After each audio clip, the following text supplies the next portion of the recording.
Okay, Perek Vav, Posuk Zayin. Zois Torah Hamincha. Last week's parsha, we discussed the many types of meal offerings. There's meal offering that comes with oil and flour and lavona spice. It's not baked. Then there's meal offering which is baked.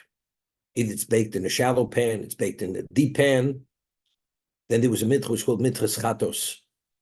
You would bring it without, it had no lavona.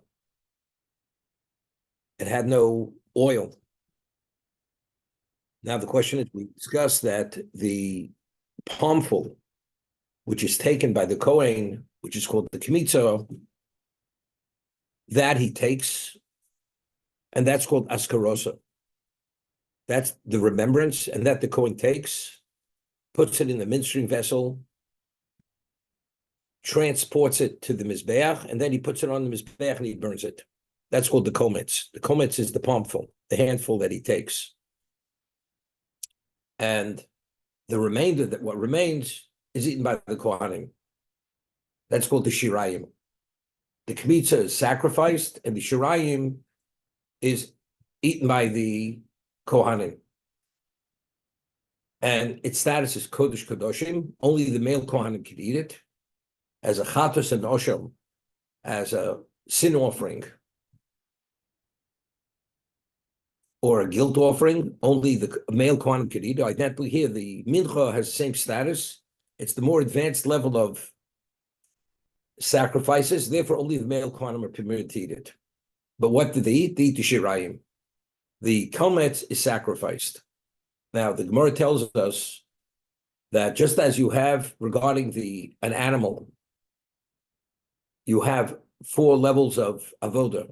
You have the shchita, you have the slaughtering, then you receive the blood in a ministering vessel, then you transport the blood to the Mizbeach, and then you sprinkle the blood. Identically, by the mincha, taking the palmful out of the mass of flour, whatever the mincha was, whether it's the shallow pan, the deep pan, which was more oily, or it wasn't baked whatsoever, or there was no oil, there was no spice, whatever it is, the palmful is, so when you take that palmful, that corresponds to shchita. Removal of the palmful from the mass of flour or baked flour, that's the equivalent of shchita. You put it in the ministering vessel, that's the equivalent of receiving the blood in the ministering vessel. So putting the kometz in that kli shores sanctifies it. Now you transport it to the Mizbeach, that's called holocha. And then when you put it on the Mizbeach, that corresponds to zrika, sprinkling the blood on the Mizbeach. So we find these corresponding factors between the kaporas dam, atonement that comes through blood, and the kapora which comes through the meal offering. Now, what's interesting, we find that at the beginning of Bereshis, the Torah begins, Bereshis bara Elokim es hashamayim v'ha'aretz. In the beginning, God created heaven and earth. So Rashi over there cites Chazal that the word Bereshis should be read Bishvil Reshis. For the sake of Reshis, God created existence. Bishvil Yisrael Shnikra Reshis. For the sake of the Klal Yisrael that are called Reshis, we are the chosen. And Bishvil Torah Shnikras Reshis. The objective of creation was what? The Torah. That the Torah should actually be studied and actualized. Now, where do we find Klal Yisrael called Reshis? Because Klal Yisrael called Reshis Tu Oso. We the first of the Tvua, of the grain, of the wheat. Tvua usually could mean grain, but it could also mean wheat. Wheat, of all the 5 species of grain, wheat is the best, is the greatest quality of the 5. We are Reshis, we are the first of the Tvua. I mean, of the grains, we are the Reshis. We are the equivalent of the Chita. Chita is the grain. When we speak about tithing, untithed grain that grows in Eretz Yisrael, before you tithe it, it's called Tevel. And what do we say? Chita achas poteres sakri. Even if you take is on a Torah level as much as one kernel, it absolves the whole mass in the granary. You have tons of wheat, which haven't been tithed. If you take one chita achas, one kernel, poteres sakri. It absolves the whole kri, the whole granary of what? Of truma. That's the truma. So Klal Yisrael is gracious to us. So we the first of that. All meal offerings were chita. Well, what were made of wheat flour? Well, not barley flour, but wheat. And what do? You take that palm full of flour, which is a small amount, and you sacrifice that. That's the kapora. Relative to the mass of the volume of flour, it's a very small percentage. But when you put that on the mizbeach, that small amount of wheat flour, whatever way it was processed, whether it's with oil, with spices, whether it was baked or not baked, that's called askarosa. That is atonement. That is the atonement. So the smaller amount. So, but what is the meal offering? The meal offering is chita, and the amount that it's put on the mizbeach is the smaller amount. It's the palmful. The shirayim is eaten by the kohen. What's left is eaten by the kohen. What is the status of the mincha? The status of the mincha is what? It's kodesh kadoshim. Only the male kohen. That's the most advanced level of kedusha. Because what does that represent? The meal offering represents Klal Yisrael. That's what it represents. Now, the Kohen, we're going to read in this week's Parsha, his mincha cannot be eaten. If a Kohen brings a mincha, the whole mincha is burnt. It's not tithed. There's no komets. One doesn't take the palmful. Minchas Kohen, we're going to see in a moment. Here on Zion, we speak about the mincha that's brought by an ordinary Jew.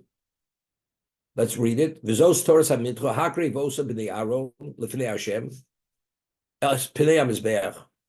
The b'nei Aaron, the male kohanim, they bring it to the mizbeach. V'heirid men b'kumtzo. They remove from it the palmful b'solas ha-mincha, from the refined flour u'mishamno, and from its oil beis kol ha-lavona asher al-mincha, and the spice that's on the mincha. V'hiktir ha-mizbeach rech nichoach hashkaros l'Hashem. Now, if you last week's parsha we read the levona, when you take the palmful, the spice, the levona is not within the palmful. Within the palmful is only the flour and the oil. The levona you sacrifice separately. So we speak the askarosa. What reminds Hashem to forgive us, which represents us, that's only the flour and the oil. Flour, as I said, that's Klal Yisrael. We are gracious to also. What's the oil? Oil is what? Is Ner Mitzvah Torah Or. That represents light. We kindle the menorah with oil. So the flour and the oil, which represents Klal Yisrael, this is gracious Bar Elokim. For the sake of Klal Yisrael and the sake of Torah, which is represented by oil, that's the palmful that you sacrifice. And that brings about, that's the atonement. The remainder, as it says, Hiktir ha-mizbeach rechen nichoach hashkaros l'Hashem, and you sacrifice that, and that brings rech nichoach, it brings pleasure to Hashem, because you've done His will, hashkaros l'Hashem.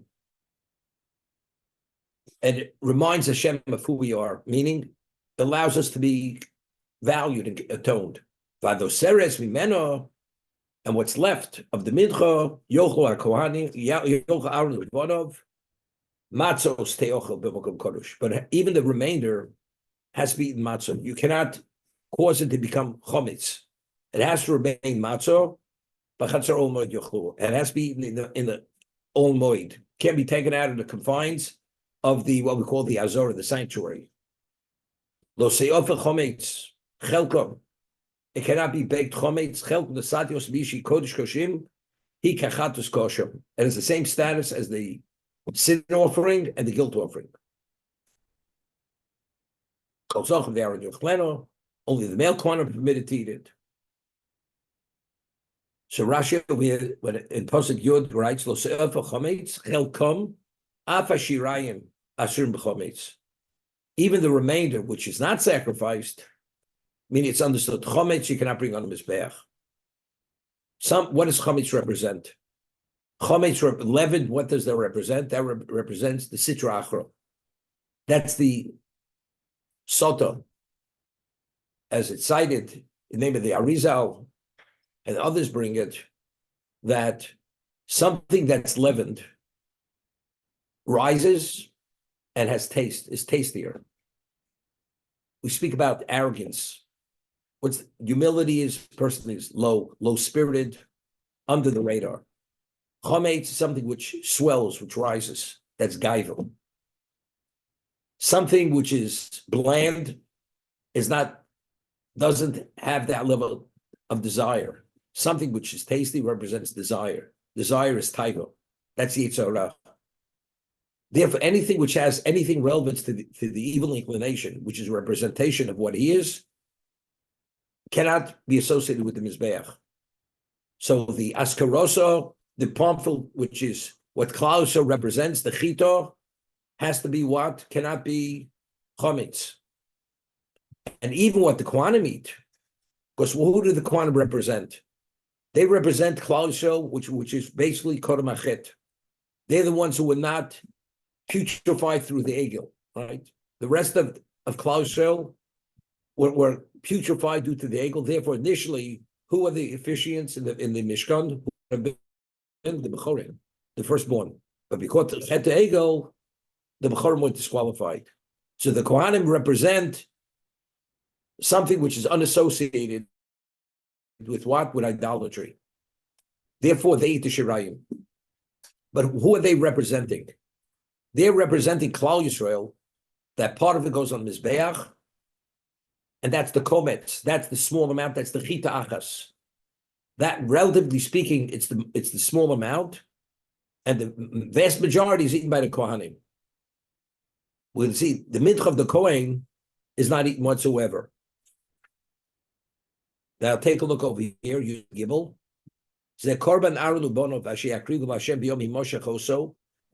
When the Kohen is initiated and installed as the Kohen, Asir Se'eva Sos Tamid. Yeah, 1 second. And he concludes Tezvav. Chom minchas Kohen kolil tiyeh lo se'ochel. The mincha of a Kohen, kolil in its entirety, it's burnt, lo se'ochel. It cannot be eaten. The Kohen represents the most holy, so therefore it's has no relevance to consumption. It's like the Olah. It's totally consumed on the Mizbeach. It's Kula Hashem.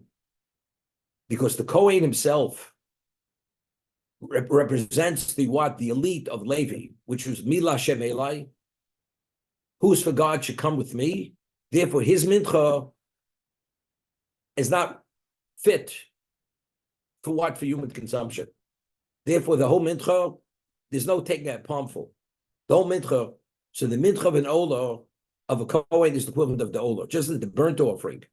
Every bit of the olah is burnt. Identically, every bit of the kohen's mincha is burnt on the mizbeach. I just want to say something. The Gemara tells us in Megillah that when Haman was told by Achashverosh to take the horse, to take the regal garments, and to dress Mordechai and mount him on the horse and parade him through Shushan. So when originally he had come to do his charge by the king, Mordechai was giving a shir in the Beis Medrash. Mordechai was a Rosh Hashiva. Mordechai was one of the members of the Sanhedrin, and he was teaching the Hilchas Kemitza. He was teaching the laws of how to tithe an offering, a meal offering, how to do the Kemitza. Take the palmful of the flour, and it's not so simple. Because the Gemara tells us in Malachim that Avoda Kosher B'Mikdash was the Kemitza, one of the most difficult activities to do in the base of Mikdash or the Mishkan was the Kemitza. Take the palmful. Why? Because palmful means that when you scoop it up with your hand, you cannot have any flour between your fingers. It has to be everything, the fingers has to be so tightly pressed together that no flour can go between your fingers. Also, if there's anything other than flour, if any of the spices or any salt, we had earlier, last week's reading, that every korban has to have salt on it. So that means you have to have salt on the mincha too. But in the komets, when you take that palmful, it has to be pure flour. You cannot have lavona, you cannot have spice, and you cannot have salt. It has to be flour, and it has to be everything contained within the palmful, in the palm. That means that he has to do it so tightly, and then it's only until the pinky. He takes his pinky and he clears off any flour that protrudes from his third finger, and he takes his thumb, and if any flour protrudes from the first finger, the pointing finger, he smooths it out. So the komets is exactly contained within 3 fingers and what's on his palm. And the Gemara tells us that was avoda kosher shebimikdash. That was the most difficult avoda in the base of Mikdash to do. You had to be first very, very strong because your fingers had to be pressed so tightly, and you have to be so precise when you do it.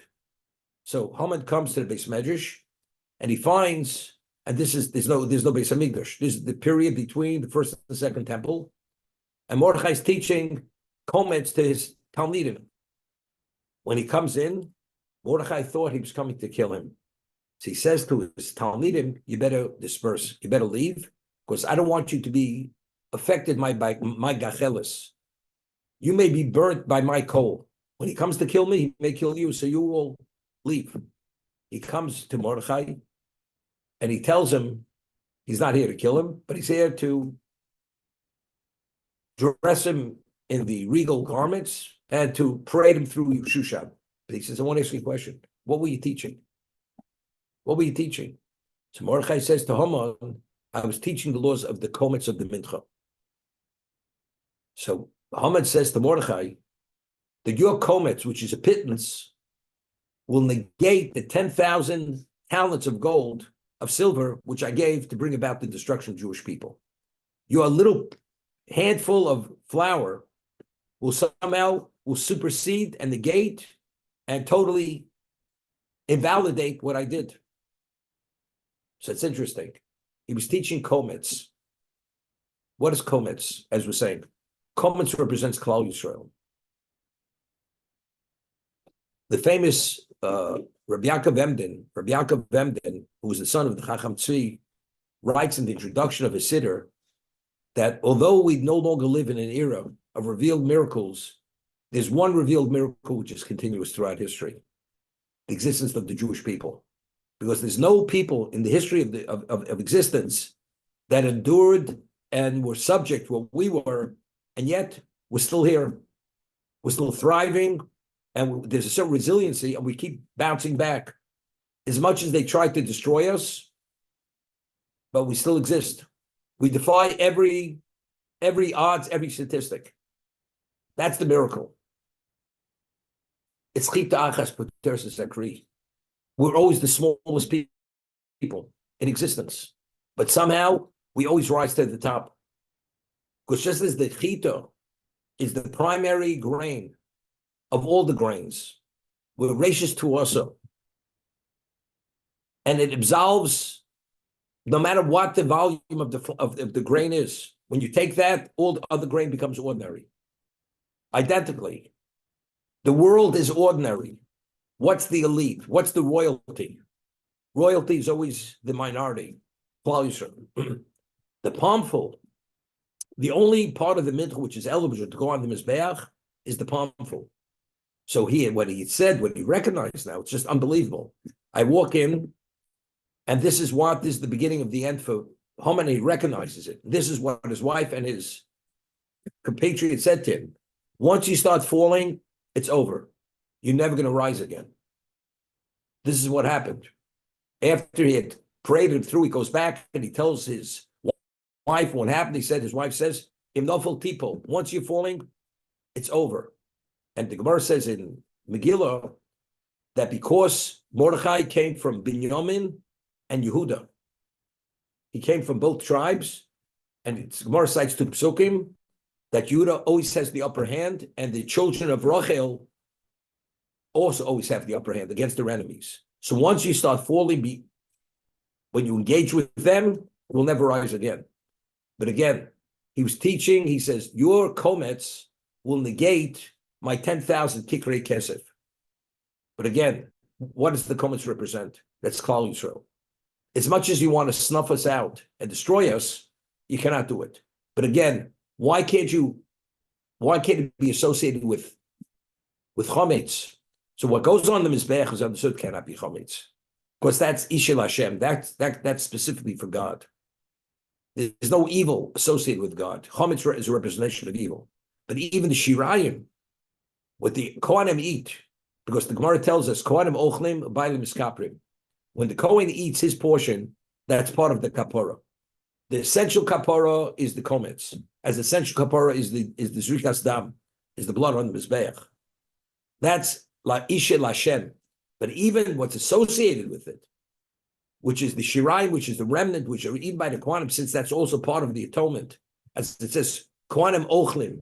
When the Kohen eats the leftover, bailim iskaprim, the one who brings the korban has kapara. Therefore, anything that has relevance to kapara cannot have any relevance to chometz. Because chometz is a representation of what? Of the evil, of the ra, of the Eitz Hadas. That's the reason why.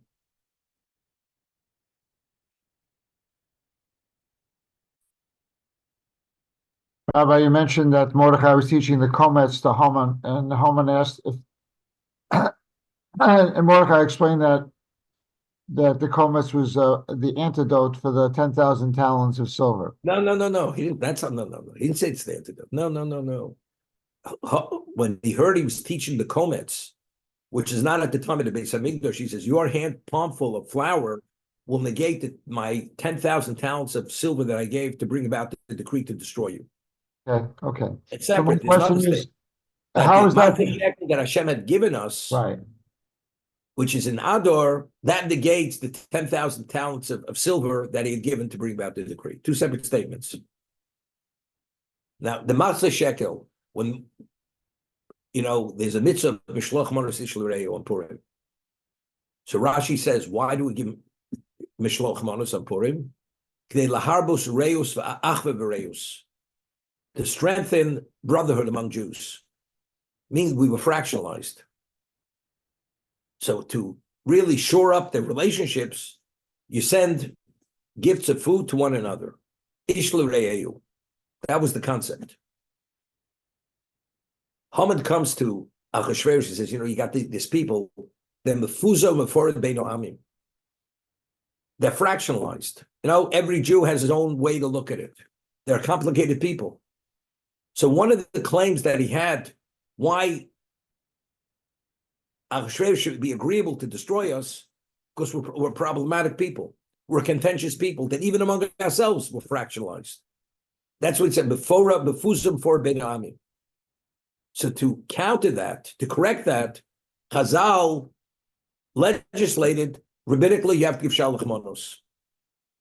The matzah shekel, as we discussed, you're a half. You're only a whole when you combine with your fellow Jew. So that achdus, the whole concept of matzah shekel means that unless you have your fellow Jew with you, you have no identity. So your identity only is assumed when you connect with the other Jew. Because the basis for the problem was you're fractionalized. That's the representation of the matzah shekel. The komets we're explaining is, although we're a minority of the world, the chita achas, we're a kernel, but that's the value, because that's called rachis. Because we reflect and represent Hashem, regardless of numbers, quantity of people in the world, billions of people, and the Jews are just a speck. That speck is the equivalent of all existence. Everything else is meaningless compared to what that speck is. Truma has kedusha. Everything else has no kedusha. Kedusha means it's only because it has that association with Hashem. Only what's associated with God has holiness. Anything else is ordinary.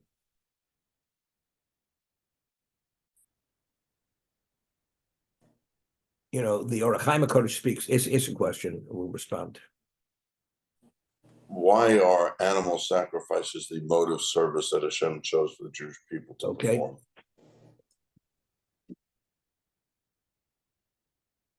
The concept of bringing an animal.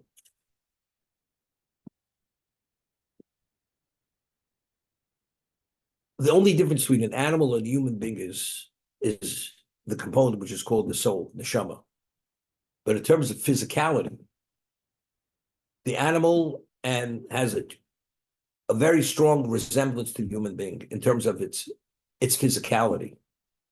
Inner organs, its limbs, flesh, bones, sinews, blood. Damhu nefesh, right? Blood is the life source. It's the life source of any living creature. When we sin, even inadvertently, the only way you should be able to achieve reinstatement, you should be killed, burnt, and that should be the atonement. And as I pointed out, which Chazal say, you will never find the appellation of Elokim associated with Korban.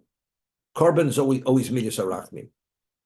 Hashem is saying, I'm willing to take the animal in your stead. Instead of you being killed, you deserve to be slaughtered. Your blood should be sprinkled and your remains should be burnt. But because there's a midas harachmim, I'm willing to take you in the animal in your place. Now, so the Orach Chaim, we once mentioned Orach Chaim HaKadosh, he says something interesting. HaKadosh Baruch Hu created this world with mishpat, justice. What kind of justice is? You fail, and you take the animal, and you bring the animal in your place. Seems to be, you're getting away with murder over here. You should be killed. Seems that's justice. So Orach Chaim HaKadosh says no. When a person brings a korban, he leans on it, and he says vidui. There's a confession. He does tshuva. A korban without tshuva is not a valid korban. Why does the korban have to be associated with tshuva? So he explains. The Gemara tells us that ein odam chote elokei nichnas b'ruach shtus. When a person sins, there's always a certain element of foolishness there. You weren't fully. You didn't behave like an intelligible person. Because if you fully would have understood and grasped the gravity of your behavior, you would have never crossed that line. So there's a certain thing you're lacking in intelligence. You had this very serious blind spot, and that was the only reason why you sinned. As a result of that, the action, when you sin, it's an action of an animal. It's not an action of an Odom, because an Odom is deliberate and considerate and evaluates. He just doesn't do things by rote and reflexively. Therefore, to take the person's life as a fully functional Odom for the action of an animal, that's not mishpat either. That's not justice. Therefore, we take the animal, which reflects the person's state of being when he sinned, in the place of the person. That's called mishpat. That's within the realm of justice. Because to take a fully intelligent human being, now that you recognize your shortcomings, and take that person who's this elevated being, who's just not a physical being, he's more than the physical being, in the place of the animal behavior, it's not acceptable. Therefore, we take the animal for the behavior of the animal, which when the person sins, because he was lacking in intelligence, because he had this serious blind spot, therefore that's considered sufficient for atonement. That's the concept. He says something else very interesting, which we had in the Ramak. The Ramak, Rav Moshe Kudavira, writes in Tomet Dvorah that if a person is forewarned and he violates certain laws in Torah, he's put to death. And the different levels of death penalty.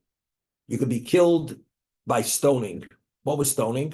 A person was put on an elevated location, the equivalent of his height, and he stood and he had his hands and feet tied together behind his back, his hands, and then he's pushed off this location, and he's pushed off backwards.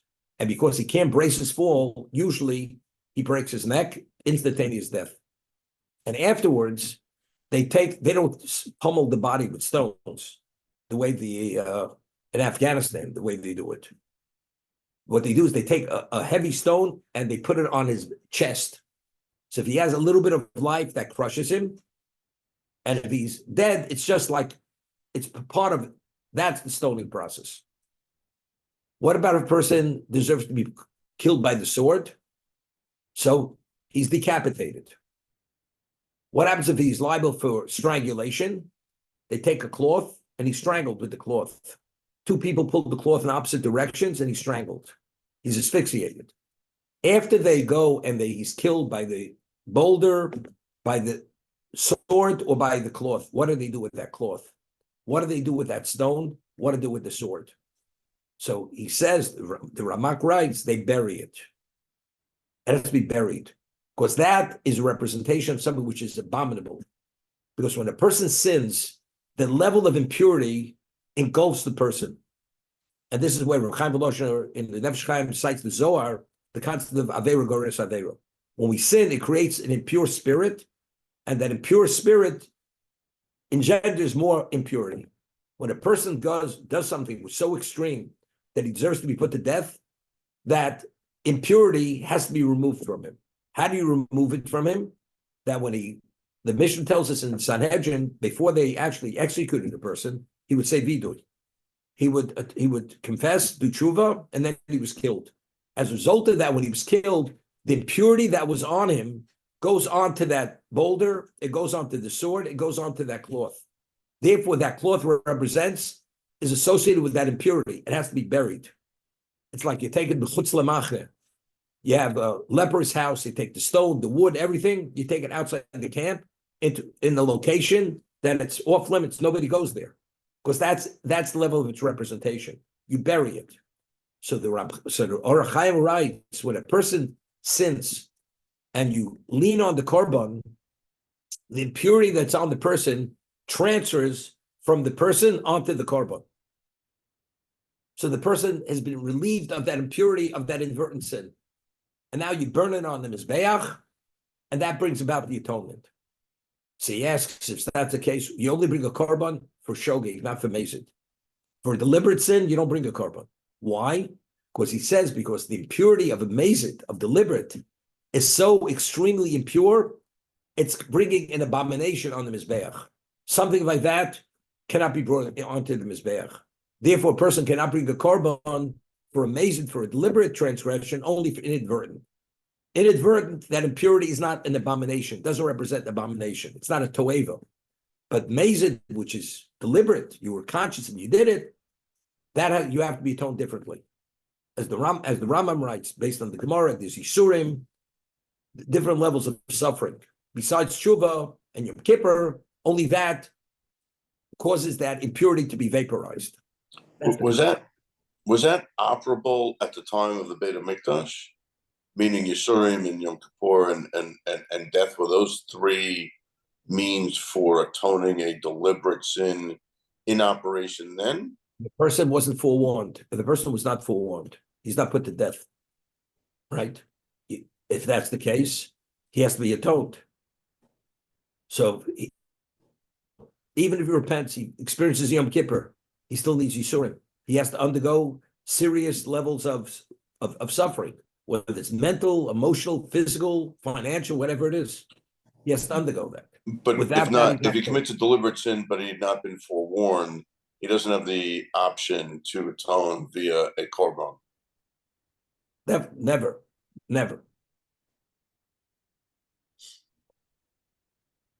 A mitzvah saseh, yes. A mitzvah doesn't bring a korban. A mitzvah saseh, if one deliberately doesn't say Shema. The Gemara says, and the Rambam rules says, Hilchos Tshuva, that what? He stands steadfast, he does tshuva, Hashem will forgive him. Tshuva just by itself, without Yom Kippur, without Yisurim. If the person is sincere, that he has remorse, that he can say the Shema, didn't put on tefillin, or whatever it is, he'll be fully atoned just with tshuva by itself. But So if it's a the negative failure commandment, to perform a positive commandment, not eating matzah to Seder, deliberate. even deliberate, doing tshuva will actually atone fully, the person be fully reinstated. without anything other than the tshuva by itself. But if a person violates a negative commandment, then tshuva is not. You need Yom Kippur. You don't need Yisurim. A person ate non-kosher. You do tshuva, Yom Kippur, you're atoned. What about if it carried the liability of koris, spiritual excision? You ate on Yom Kippur. Yom Kippur, you ate on. It's not enough tshuva and Yom Kippur. You have to experience some level of suffering. You need Yisurim. Death penalty. You violate something who carries the liability of death penalty. You need Yisurim. I'm not saying the Yisurim on the same level as Yisurim, but Yom Kippur and Tshuva is not sufficient. In addition, you need some level of suffering, and as I say, only God knows to what degree the person has to experience that. Okay, Rabbi, we'll do that. when we Right. talk about tshuva me'ach,